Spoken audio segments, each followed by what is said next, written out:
महाराष्ट्र की राजनीति में इस वक्त राज ठाकरे और भारतीय जनता पार्टी के बीच में जो करीबियां बढ़ रही हैं, इसकी चर्चा खूब हो रही है। कहा जा रहा है कि आने वाले बीएमसी के चुनाव में राज ठाकरे की पार्टी महाराष्ट्र नवनिर्माण सेना और भारतीय जनता पार्टी का गठबंधन हो सकता है। दोनों दल साथ आकर बृहन मुंबई म्युनिसिपल कॉरपोरेशन यानी बीएमसी का चुनाव लड़ सकते हैं। इस बीच पिछले दिनों प्रधानमंत्री नरेंद्र मोदी महाराष्ट्र के दौरे पर थे।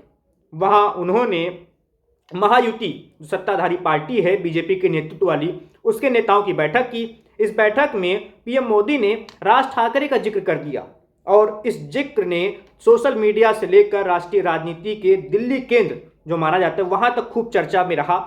तो पीएम मोदी ने कहा उस बैठक में कि सभी नेताओं से, जो बड़े नेता थे उनसे कहा कि आप अपने कार्यकर्ताओं के संपर्क में रहिए, सरकार का कामकाज तो जरूर कीजिए लेकिन संगठन के काम में भी लगे रहिए। ऐसा नहीं है कि सत्ता में आ गए तो संगठन से दूरी बना ली।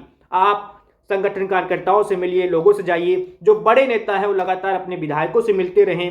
प्रधानमंत्री ने कहा कि जब मैं गुजरात का मुख्यमंत्री हुआ करता था उस वक्त राज ठाकरे आए थे तो मैंने उनको समझाया था कि देखिए यहाँ पे ऐसे कार्य प्रणाली होती है, ऐसे हम काम करते हैं, अपने विधायकों से डेली रूटीन पे मिलते रहते हैं, सबसे संपर्क में रहते हैं। आपको पता होगा कि 2009 में राज ठाकरे के 13 विधायक चुनकर आए थे महाराष्ट्र में और उनकी पार्टी का सबसे अच्छा प्रदर्शन रहा था, पार्टी के इतिहास का सबसे अच्छा प्रदर्शन रहा था। और उस वक्त कहा जा रहा था कि राज ठाकरे महाराष्ट्र का भविष्य हो सकते हैं, भविष्य के मुख्यमंत्री बन सकते हैं।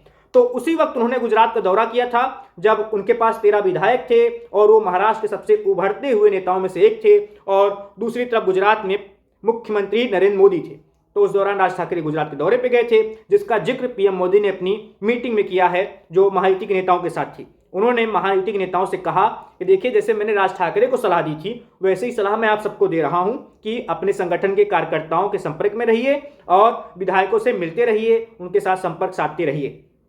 तो प्रधानमंत्री ने एक तरीके से राज ठाकरे का जिक्र कर फिर से वो चर्चा छेड़ दी है कि नहीं, अब बीजेपी और मन से साथ आने वाले हैं। अभी तक जो ऊपर ऊपर से था कि नहीं चलिए राज ठाकरे आपकी रैली में आ जाएंगे, बोल देंगे, समर्थन दे देंगे, अब वो ऊपर ऊपर वाला खेल नहीं रहेगा। अब सीधे तौर पर गठबंधन होगा बीएमसी के चुनाव में, ऐसा कहा जा रहा है। और बीजेपी और महाराष्ट्र नवनिर्माण सेना एक साथ होकर चुनाव लड़ेंगी और वो कोशिश करेंगी कि उद्धव ठाकरे वाली शिवसेना का जो पिछले कई दशकों से बीएमसी पर कब्जा है उस कब्जे को हटा लिया जाए और वहां पर काबिज हो जाया जाए। तो देखना होगा क्या सच में राज ठाकरे और बीजेपी साथ आने वाले हैं, लेकिन चर्चा तो खूब हो रही है।